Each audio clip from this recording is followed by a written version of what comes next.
అయితే మా దగ్గర ₹1 డబ్బులు లేనప్పటికీ దేవుడు ఎంతో గొప్ప కార్యం చేసినాడు.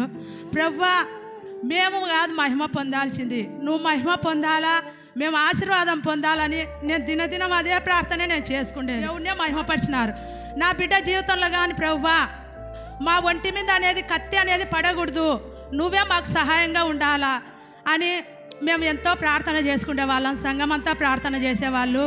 అయితే మా దగ్గర ₹1 డబ్బులు లేనప్పటికీ ప్రభువా, నువ్వు ఎవరినైతే నువ్వు మాకు ఏర్పాటు చేస్తావో మాకైతే తెలియదు, మాకైతే డబ్బులు కావాలి ₹1,00,000 అన్నప్పుడు ఆపరేషన్ కానీ ఏమి కానీ పడకుండా మాకు మంచి నైనా డెలివరీ ఇచ్చినాడు.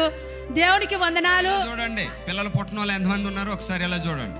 అయితే కమల పిల్లలు డాక్టర్ అమ్మ ఒక మాట చెప్పింది. ఏమనిందంటే, ఒక్క కాన్పు అయితే మేము చేయగలుగుతాము ఆపరేషన్ లేకుండా, రెండో కాన్పు అయితే మేము చేయలేము ఆపరేషన్ లేకుండా, ఆపరేషన్ పడతాదో ఏమో మేము చెప్పలేమన్నారు. అయితే ప్రభువా, నువ్వు సహాయం చేసే దేవుడవు కదా, ఆపరేషన్ చేయకూడదు, నార్మల్ డెలివరీ కావాలని ప్రార్థన చేసుకునేదాన్ని. నార్మల్ ఇచ్చినాడు దేవుడు. దేవునికి మహిమ కలుగును గాక. హల్లెలూయా. చూపించండి.